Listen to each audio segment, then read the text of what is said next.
Hi everyone, I'm Bailey Frumen, psychotherapist, coach, and author of Own Your Power, and today I'm going to be your guide as we dive into our lesson all about finding our purpose. Finding our purpose, our passion, our personhood, our reason for being can be one of the most exciting and scary things in our life. It's not something that we do once or twice. It's something that we do over and over and over again. So if you're thinking to yourself, like, I haven't figured it out yet, well, then you are in the right place because, well, the truth is no one's got it all figured out. And here's the other thing, we're going to be figuring it out many times over in our life. So what does that mean? Does that mean that we haven't made the mark yet? No. Does it mean that we don't have it all figured out? No. Does it mean that we failed? No. What it means is we have to have some really great tools in our toolbox so that when we come up against these existential life questions, right? These, who am I? What am I doing here? What's my purpose? What's my reason for being? When we have these questions rise up for us, that we have tools in place to start to answer these questions. So today I want to really dive into finding our purpose, our reason for being, and I'm going to pull some tools out and share them with you that come directly from our Own Your Power Mastery program. This is our one-on-one coaching program that helps you to go from feeling blocked or stuck or really needing to get that roadmap all the way to the place of figuring out who you are, what you want, and creating an action plan to make it happen. So I'm pulling a lot of this good stuff today right from our module 4 in our Own Your Power Mastery program. We're going to be diving into your purpose, right? So for many of us, people find along their journey that as they make a conscious and consistent effort to let go of what's not serving them anymore, amazing shifts begin to happen. Right? Whether it's things that aren't serving us or that feeling of being stuck, many times we have to let go in order to let in. And we'll find ourselves at a crossroads of asking ourselves about our purpose and about our passion, many times either when we're on the precipice of letting go or when we've finally let go of stuff that's not serving us. And with the decks cleared, it sounds a lot like an empty room and we want to fill it with the good stuff. We want to fill it with our reason for being. We want to fill it with, why are we even here? What are we doing? So once we've let go of what hasn't been working for us, we create space to really let in. And that's where the magic happens.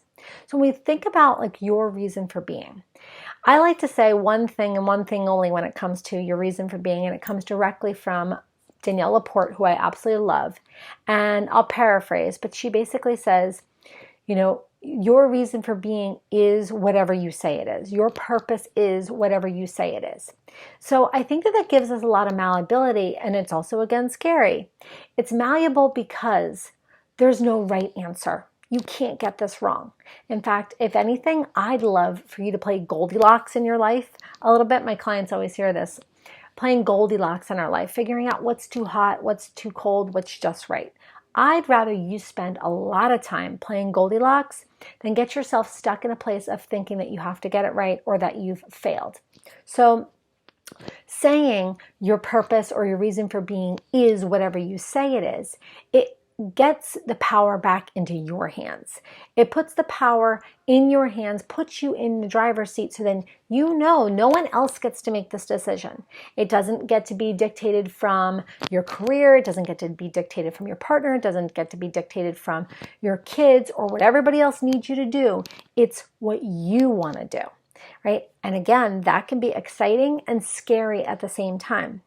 Right? It can be scary because we're the author of our own story. We get to write it however we want to write it.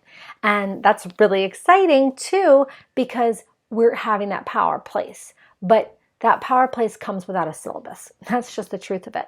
No one's giving you the roadmap. No one's giving you the blueprint. No one's giving you the syllabus of life to say, okay, this is your exact purpose. And these are the 3 things that you need to do to fulfill this purpose. No. And as I said before, the truth is, our purpose changes many times over.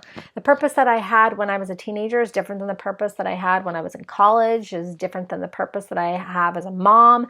And even right now, you know, wearing so many different hats, sometimes I find myself with multiple purposes that I choose. And I think that's the number one thing that we have to anchor into today is you choose.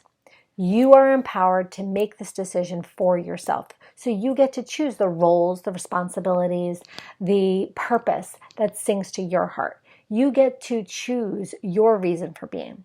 So along our journey, what we want to do is we want to be able to take the scary out of figuring it all out. And that's by defining life on our own terms. So you choosing is number one. What makes you tick? What makes you shine? And most importantly, what in life has you leaping out of bed in the morning? And I think that there's a lot of great questions that we can use for today to really get you to anchor into that space. And like I said, I'm going to be pulling a lot of our good stuff for today right out of our Own Your Power Mastery program, because knowing our purpose and stepping into our reason for being is one of the most important things that we can do in our life. And as I said, we're going to do it many times over. And here's the deal. It's not about getting it right. It's not about getting it wrong. It is about really packing your toolbox filled with great tools that are going to help you along that way. And these questions today are going to be just some of them. So I'm going to share with you some of my very, very favorite questions for coming up with your reason for being. One of the first and I think most important questions is asking ourselves, what is our gift to the world? What is that unique strength or talent that you possess that makes you successful at what you do? So a lot of times people think that they have to have these superpowers and they have to do all the things all the time. And here's the deal. We wouldn't be on a planet with billions of people if you were supposed to do everything yourself. So you can go ahead and drop that superhero mentality and instead pick up the mindset that you have a unique gift to give to the world. And what is it? It could be something as simple as like, I make the world's best rhubarb pie. Or it can be, I'm a great listener, or I'm really patient, or, there's a multitude of different gifts that we give to the world, but you get to decide. Sometimes we can get clued in on these things by the voices around us. And again, we have to be discerning about how we use voices around us. Sometimes those voices around us are supportive and they're promoting us. And sometimes those voices around us have a lot of shoulds and a lot of opinions in our ear. So only you will know what will serve you, and keep what serves you and let go of whatever doesn't serve you. When we think about this place, this reason for being, our purpose, I really want you to anchor into the energy of exploring the things that you love to do and what comes easy to you. And I'm not talking about easy in the vein of like cheap and easy, quick and easy. I'm talking about ease, grace, flow. I'm talking about the things that you do that when you do them, time flies. Or you're just so engaged that you haven't either been on your phone, or the phone's rang, or the phone's done, like dinging and binging, and your email's dinging and binging, and you could care less because you're so in it. So what is that thing that you're so into? I want you to really allow yourself to explore the things that you love to do and what comes easy to you. So as we're following along today, number one is to know that we have a choice. And number two is to explore the things that you love to do and what comes easy to you. So you might ask yourself, like, what's my purpose in life? And you can begin to discover your passion and your purpose by exploring these two questions. What do I love to do and what comes easily to me? And again, these things can be personal. They can be professional. They can be things that light us up. And most of the time, we know that when time flies by or external distractors don't even rank in our world. So I want you to think about it from those lenses too. Another important question for us to think about is, what life experiences have made the most impact on shaping who you are today? So think about that. When we've had life experiences, they teach us lessons. What were those greatest lessons from the experiences that you've had? Again, they could be personal, they could be professional, they could be from our family, they can be from our schooling and education, something that we've experienced. It could be some moment when we've really had our heart ripped out of our chest. And we can also look at these life experiences from some time when we really put ourselves out there, bigger than we might have ever done before, but we just went for it. So think about that. What are the life experiences that have had the biggest impact on shaping who you are today? And What's the lesson that you've taken from those experiences? How have they shaped you? How have they helped you to define you? And again, we've all have battle wounds, and that's not exactly what I'm talking about here. I'm talking about the lessons, the things that really taught you who you are and what you're made of. Now, going back to what we were talking about before, when people around us will have thoughts or opinions, one of my favorite homeworks to give to my clients, and they always groan at first and then inevitably thank me later on, is that I encourage them to ask anywhere from 10 to 20, 25 people, what do people think about me? Right? And it's not because other people's opinions matter. It's because sometimes we need to have our own brilliance reflected back to us. So that's what I'd like to include as this third element, is the element of community, the element of your place in your ecosystem, right? And our ecosystem is defined by our work, our family, our financials, the way we spend our time, who we're surrounding ourselves with, right? Your ecosystem. What are the reflections that we're getting from our ecosystem? And if you don't know, ask them. We want to really consider the element of our community, our ecosystem, and our ecosystem being defined as where we spend our time, our family, our work, our financials, who we surround ourselves with, right? That's our ecosystem. It's how we function in the world that we operate in. So let's get some opportunity for reflection in our community and our ecosystem. What do people typically compliment you for? When you ask other people, what do you think about me? What is the feedback that you're getting? I know it's a really scary question and sometimes awkward question. Go ahead, blame it on me. I always tell my clients to do that. But you need that. You need to get that reflection. And it's not a matter of asking people what's wrong with me or how do I need to improve? There's plenty of time for that. People will give you their opinion all the time. But the purpose here is to see your brilliance reflected in the eyes of other people. I know, and sometimes that can make us feel crunchy and uncomfortable. Sometimes many of us are even indoctrinated to be better with criticism than we are with compliments, right? So even think about it in your own experience. When someone compliments you, do you often rebuke that compliment or just push it away a little bit? Sometimes we do. So I invite you to ask yourself, how can I invite in my community, my ecosystem, to helping me to discover what is my purpose, what is my reason for being, for where I am right now? There's lots of great questions that we can ask ourselves that allow us to exhale into our purpose, to see our passions alive, to step into our personhood, to step into our reason for being. And one of my favorite reflections is for us to ask ourselves questions like, what activities make us feel useful, alive, and strong? And again, you get to decide, you get to define, what does useful mean? What does alive mean? There you have to be by your metrics. I can tell you what my opinion is, but I'm not in your shoes, right?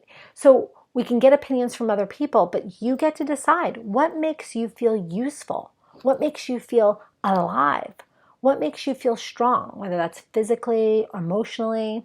I know for me, when I start to look at my purpose in the world, my personhood, my, just what am I doing here? I think about it with my big six, and I'm a big fan of the vision map. It's a tool I use all the time. It's something that I created out of ecosystems theory, which is founded in therapy. And in the vision map, I refer to the big six. So the big six being our financial, our spiritual, our relationships, our mental and emotional, our physical, and our career. And I like to look at myself in those 6 different dimensions. I think that, not that they're going to be balanced, but I think in many ways, it just allows me to have a well-rounded view of myself. But I tell you this because even when I ask myself the question of what activities make me feel really useful, alive, and strong, I use different metrics to define strong. Like the things that make me feel mentally and emotionally strong are just going to be different than the things that make me feel physically strong. But both of those elements of strength are really important to me. So you get to decide. You get to use your lenses. You get to use your perspective and ask yourself that question. The next question that I have for you is, what does freedom mean to you? Now, again, this is a choose your own adventure, right? We're exploring. And that's why I said, it's not a matter of you getting your purpose. I keep messing that up. Not about you getting your purpose wrong or right. Not about you getting your passion wrong or right. Not about getting your reason for being wrong or right. It's about asking yourself really great questions that are going to help you to grow. Because here's the deal. You might be navigating this conversation with yourself right now, and I promise you, you're going to navigate it again and again and again, because you should always be evolving. You're a person. And as human beings, we are multidimensional. We are a living, breathing soul with which has lots of curiosities, lots of ambitions, lots of moments of exhaustion. So we're going to be in this ebb and flow. And as long as you have a great toolbox, great coping mechanisms, great questions to ask yourself, you're going to continue to be able to create the space for you to grow. One of my favorite things is to answer a lot of these questions and save, the papers with which I answered them, and then look back 6 months, a year. You should always be evolving. There are some things that are going to hold really strong and true for you. So for me, in this question, that's why I ask you this, what does freedom mean to you? For as long as I can remember, my freedom has been my number one, absolute top of the food chain goal, value, my purpose. Freedom has been what I've always anchored myself into. That may or may not be yours, but I think that it bears the importance of asking the question, what does freedom mean to you? So ask yourself. You get to define freedom. This could be physical freedom, emotional freedom. This could be head garbage freedom. This can be travel. This can be work freedom, time freedom, energy freedom, social freedom, expectation freedom. You get to decide. But what does freedom mean to you? Because if you can't define that, it's going to be really hard for you to figure out your purpose, your passion, and your reason for being. Okay, guys, I've got 2 more questions that I want to float over to you, and I think it's really going to help. This next one is, what do you want to be known for? So it's a little bit different than reflecting in our community, right? When we reflect in our community, we're asking people for what they see in us. But when we ask ourselves, what do we want to be known for? So this is, your circus. That phrase, I love this phrase, not my monkeys, not my circus. Well, this is your circus. What is your circus? What do you want to be known for? What is that thing that above all else you'd give it all for? And what is that?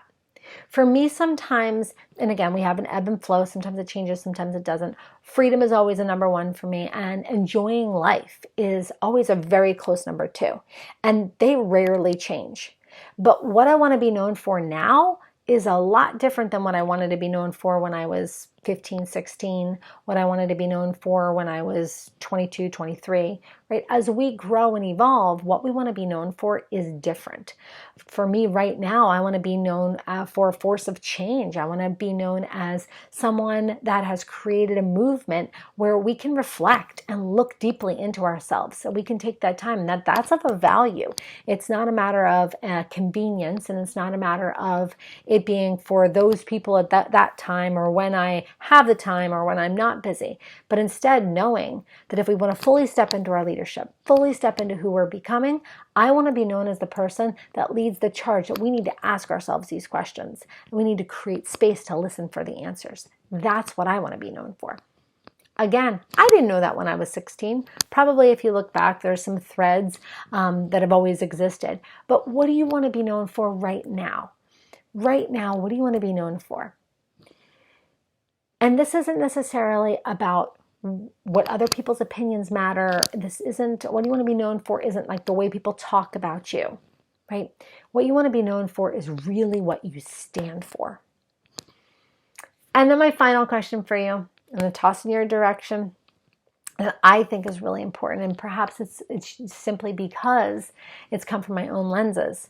But when we talk about our purpose, when we talk about our passion, when we talk about our reason for being in this world, I think one of the most important questions that we can ask ourselves, and this is what I'll end on for you guys for today, is how can you stop being perfect and shift to being your most authentic self?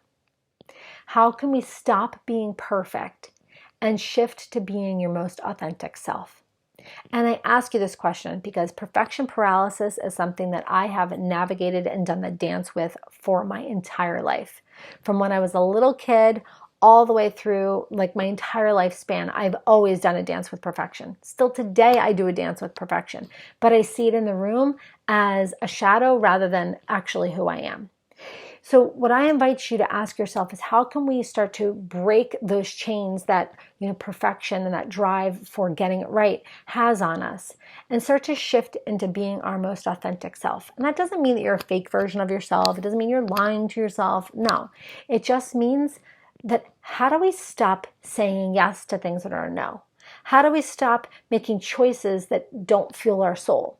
How do we stop and let go of all the things that aren't serving us because we think that's what we should be doing, whether that's the head noise or the obligations or the responsibilities, and instead shift to being your most authentic self? Getting the answers to these questions now, frankly, even asking yourself these questions and allowing them to be planted each as a seed that allows us to grow, is what's going to make an infinite difference in your life, and really packing your toolbox filled with great tools that are going to allow you to more fully step into who you are becoming. All right, guys, that's it for me today. I really want us to focus on those three most important elements. Our choice, right? Knowing that first and foremost, it's all about choice. Number two is exploring the things that you love to do and what comes easy to you. And then the third is that reflection within our community and our ecosystems, and allow the rest of the questions that we ask ourselves give us the permission to drop from our thinking head and into our heart, into that inner knowing of who we are, who we're meant to be, and that great impact that we're making in the world just simply by showing up as our authentic selves. All right, guys, enjoy the rest of your day, and I hope this lesson really landed with you, and I'll speak to y'all soon. Bye.